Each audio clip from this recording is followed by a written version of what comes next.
Yayasan Todekan dan Jamaah Salat Subuh yang Allah muliakan, mohon izin menyampaikan kultum ba'da subuh dengan topik Tadabbur Al-Baqarah 183. A'udzubillahi minasyaitonir rajim. Ya ayyuhalladzina amanu kutiba alaikumusiyam. Ayat ini turun di Madinah pada tahun kedua Hijriah. Asbabun nuzul ayat ini adalah ketika Nabi hijrah di Madinah, orang-orang Yahudi melaksanakan saum tanggal 10 bulan Muharram. Lalu kemudian Rasul bertanya kepada mereka, kalian melaksanakan saum apa? Mereka menjawab, ini saum yang merupakan tahaddus binikmah atas kemerdekaan kami dari cengkraman Fir'aun, di mana Rasul dan Nabi kami diselamatkan. Maka Rasulullah mengatakan, kalau begitu yang lebih berhak saya dong, kan saya ini pelanjut estafet Nabi Musa. Tetapi gestur tubuh para sahabat terlihat secara psikologi agak kurang ittifaq, kurang sepakat kalau mengikuti puasanya orang-orang Yahudi. Maka turunlah ayat ini untuk membedakan puasa kita dengan puasa orang-orang Yahudi.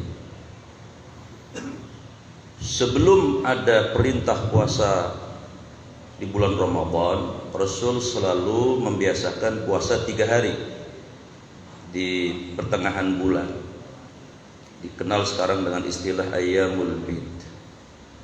Sebagaimana Rasul sebelum diwajibkan sholat 5 waktu, beliau selalu melaksanakan sholat malam. Kalimat ya ayyuhalladzina amanu mengandung 2 pengertian. Pengertian yang pertama, seolah Allah mengatakan kepada kita semua, hai orang-orang yang beriman, aku mewajibkan kalian puasa 30 hari. Ya tentu cukup berat. Kenapa disebut cukup berat? Karena yang halal tidak boleh dikonsumsi di siang hari. Atau mungkin yang 2 hari menjelang Ramadan nikah, siang hari istrinya nggak boleh dicolek-colek, padahal sudah halal dan sah. Maka seolah Allah mengatakan, walaupun berat tidak masalah. Kenapa? Ada iman. Sebab kalau sudah ada iman, yang berat bisa menjadi ringan, yang sulit insya Allah menjadi mudah, yang jauh insya Allah menjadi dekat. Saya teringat perang Tabuk. Perang Tabuk itu terjadi tahun 9 Hijriah. Oleh para ahli sejarah, perang Tabuk itu disebut dengan Al-Ghazwatul Usr. Apa itu Al-Ghazwatul Usr? Perang yang terjadi dalam keadaan Rasul dan para sahabat kesulitan. Ada 3 kesulitan pada saat itu. Pertama, temperatur cuaca sangat panas, disebutkan sampai 50 derajat ke atas. Itu dahsyatnya luar biasa.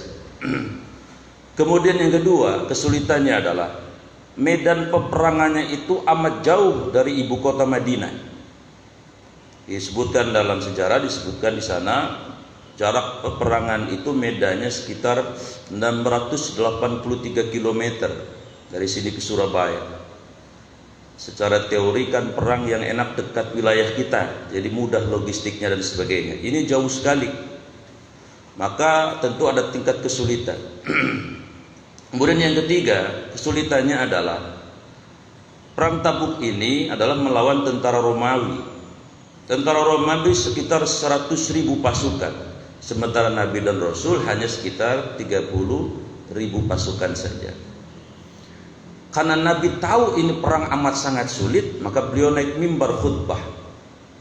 Dalam mimbar itu Rasulullah SAW memantik iman para sahabat, ya, dengan kalimat yang sederhana tapi tepat sasaran. Ayyuhal ashabi, ayyuhal mu'minun, wahai sahabat-sahabatku, wahai orang-orang yang beriman.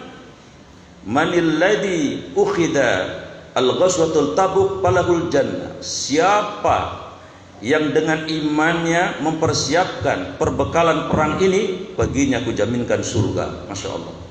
Mendengar kalimat ini, iman para sahabat terpantik adanya. Maka majulah Sayyidina Abu Bakar. Kata Sayyidina Abu Bakar, ya Rasul, aku serahkan seluruh hartaku di jalan Allah untuk perang ini. Rasul tersenyum seraya mengatakan, terus kau tinggalkan untuk keluargamu? Bagaimana?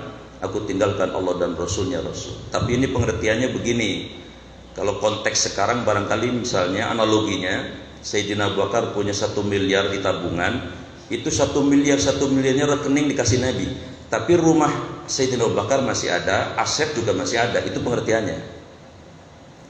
Lalu tampil Sayyidina Umar, ya Rasul, kalau saya setengah saya dari harta saya serahkan kepada engkau untuk persiapan perang ini. Jadi kalau Sayyidina Umar punya tabungan 500 juta, 250 juta diserahkan kepada Rasulullah. Nah, yang ditunggu-tunggu tentu menantu beliau yang kaya raya, Sayyidina Utsman.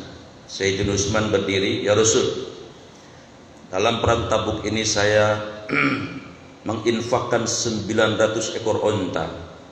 900 ekor onta, Masya Allah. Satu onta harganya berapa? Dikiranya sudah selesai, tapi beliau masih berdiri. Lalu Rasul tanya, "Tsumma madza ya Utsman?" Apalagi ya Utsman? Para sahabat mau dengar apa yang dikatakan Sayyidina Utsman. Ternyata beliau mengatakan, aku siapkan 100 ekor kuda di jalan Allah ya Rasul. Masya Allah. Makin tercengang para sahabat. Lalu kemudian dikiranya sudah selesai, tapi Sayyidina Utsman masih berdiri. Maka Rasul tanya, "Tsumma madza ya Rasulullah?" Apalagi ya Utsman? Dan aku menanggung 10.000 tentara ya Rasulullah. Urusan makan, minum dan seterusnya urusan saya. Bayangkan kalau andai kebutuhan tentara itu satu hari 100.000, berarti kali 10.000. Ya hitung sajalah, puyeng hitungnya juga, saking banyaknya. Nah kemudian dikira juga sudah selesai, masih berdiri lagi. Maka Rasulullah nanya, "Tsumma madza ya Utsman?" Ente mau ngomong apa lagi? Kira-kira seperti itu. Maka Sayyidina Utsman mengatakan, "Ya Rasul, aku infakkan 1000 dinar emas." 1 dinar itu sekitar 4 gram 25 ya, miligram. Ya kalikan tadi 1000 kali harga sekarang 1 gram sekitar 1 juta. Pokoknya banyak banget, luar biasa. Semua orang takjub dengan mengucapkan subhanallah. Ternyata Sayyidina Utsman di samping menantu Rasulullah SAW adalah benar-benar orang yang ketika imannya terpantik, maka beliau akan melakukan apapun untuk agama. Nah kemudian yang terakhir tentu yang ditunggu-tunggu adalah Sayyidina Abdurrahman bin Auf yang juga dikenal kaya. Beliau mengatakan, berdiri ya Rasul, kalau saya infakkan 200 uqiyah emas. Kalau dikonversi ke harga sekarang kira-kira 50 miliar. Masya Allah. Jadi kalau ada zaman sekarang orang infaknya banyak-banyak, ini gennya orang beriman ya, itu sudah ada yang mempelopori zaman dulu.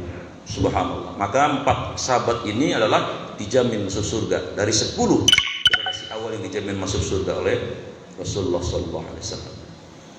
Kemudian yang kedua, jamaah yang saya muliakan, ketika Allah mengatakan ya ayyuhalladzina amanu di Quran, pasti Allah juga mengatakan ya ayyuhan nas. Contoh, itu ada acara kalau sahur di TV One, ada acara sahur bersama UAS. Itu kan masih terus kan sekarang, masih ada. Nah biasanya di sela-sela beliau tausiah ada iklan. Iklannya bukan sembarang iklan, tapi bintang iklannya adalah adik almarhum Syekh Ali Jabir, Syekh Muhammad Jabir, sama-sama hafiz Quran dan bercita-cita akan menghafizkan 1 juta ya umat Islam di Indonesia. Nah biasanya beliau dalam iklannya melantunkan surat An-Nahl ayat 69. Yakhruju min butuniha syarabun mukhtalifun alwanuh fihi shifaa'ul linnas. Yakhruju keluar min daripada butuniha perut lebah itu syarabun minuman mukhtalifun alwanuh yang beraneka macam warnanya. Fihi di dalam madu itu syarabun fihi syifa ya, di dalam madu itu ada syifa, ada obat, tapi bukan lil mukminin kata Allah di sini, tapi linnas, untuk manusia. Kadang-kadang Allah menyebutkan linnas, seperti di surat Al-Hujurat ayat 13 juga ya ayyuhan nas. Kemudian berikutnya adalah Kutiba alaikumusiyam. Kalimat kutiba, kalau yang pernah di pesantren tentu paham. Ini adalah fi'lul majhul ay yahtaju ila maf'ul bih. Ini yang belajar nahwu pasti ngerti ini. Di kutiba itu adalah artinya bil madi yang ditujukan untuk person tapi kolektif. Maksudnya apa? Puasa ini diwajibkan untuk kita semuanya. Dan kadang-kadang di Al-Quran juga ada kata-kata kutiba selain masalah puasa. Contoh di surat Al-Baqarah 216 Allah berfirman, kutiba alaikumul qitalu wa huwa kurhul lakum wa asa an takrahu syai'a wa huwa khairul lakum wa asa an tuhibbu syai'a wa huwa syarrul lakum wallahu ya'lamu antum la ta'lamun. Kutiba diwajibkan atas kalian untuk berperang. Kemudian di Al-Baqarah 178 juga ada kalimat kutiba alaikumul qisas fil qatl al-hurru bil hurri wal abdu bil abdi wal untha bil untha. Diwajibkan atas kalian untuk qisas dalam pembunuhan. Orang merdeka dibalas dengan orang merdeka, hamba saya dibalas dengan hamba saya, wanita dibalas dengan wanita. Jadi di Quran pasti ada dua itu. Kalau dalam persoalan ayat ada ayat muhkamat mutasyabihat, tapi dalam persoalan objek tentang behavior, tentang tingkah laku manusia, maka Allah addressnya dengan kalimat ya ayyuhalladzina amanu, kadang-kadang ya ayyuhan nas. Kemudian berikutnya kutiba alaikumusiyam kama kutiba alal ladzina min qablikum, sebagaimana diwajibkan atas umat sebelum kalian. Maksudnya apa ini? Rukun Islam jamaah yang saya muliakan itu sama dibebankan Allah kepada semua rasul dan nabi, dari mulai Nabi Adam sampai dengan Nabi Isa. Maksudnya begini, syahadat zaman Nabi Adam ada, cuman berbeda. Kalau kita asyhadu an la ilaha illallah wa asyhadu anna muhammadar rasulullah, umatnya Nabi Adam asyhadu an la ilaha illallah wa asyhadu anna Adam rasulullah, dan seterusnya, Nabi Idris, Soleh, dan seterusnya. Kemudian sholat ada, dibebankan untuk Nabi dan Rasul semuanya. Zakat ada, puasa apalagi ada, haji juga sama. Lawang yang bangun Ka'bah itu yang pertama Nabi Adam kok. Jadi rukun Islam sama, tetapi tata cara kaifiatnya saja yang berbeda. Puasanya berbeda satu dengan, tapi substansinya sama. Ini makna kutiba alal ladzina min qablikum. Jadi puasa itu sudah diwajibkan untuk umat-umat sebelum kita. Kemudian terakhir ayat ini berbunyi la'allakum tattaqun, agar kalian menjadi orang yang bertakwa. Takwa itu akar katanya secara etimologi dari kata waqa, artinya orang yang menjaga diri dari kemurkaan Allah, atau orang yang punya rasa takut kepada Allah. Saya teringat tentang Sayyidina Umar kalau bicara tentang takwa.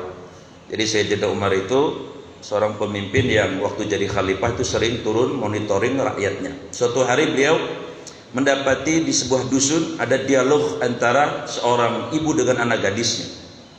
Lalu kemudian beliau mendengarkan dengan seksama tanpa diketahui oleh si penghuni rumah. Ternyata dialognya begini. Kata ibunya, "Neng, udah dah susunya dikit aja, airnya banyakin." Nah, mungkin dia sudah tahu teori Adam Smith tadi ya. Mungkin begini, teori Adam Smith kan bilang kalau bisa untuk modalnya sedikit-dikitnya, profitnya kalau bisa segede-gedenya. Tapi waktu itu Adam Smith belum lahir kayaknya. Jadi kata ibunya, sedikit saja Neng susunya, airnya banyakin. Apa kata anak gadisnya? "Ma, ini perbuatan kayaknya kagak pantas kita kerjain." Lah emang kenapa?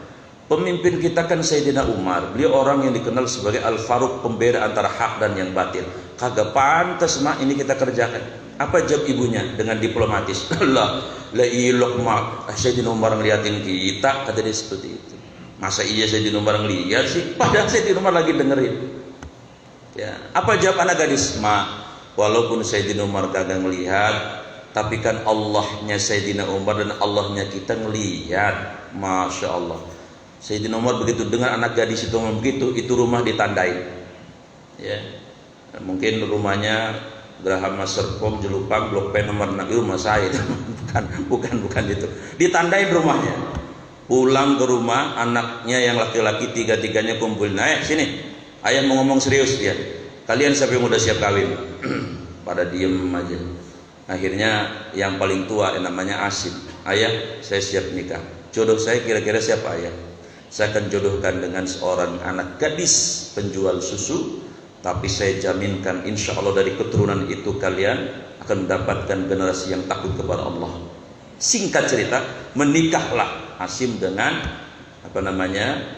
anak gadis si penjual susu tadi. Lalu Allah takdirkan lahir anak perempuan yang namanya Fatimah.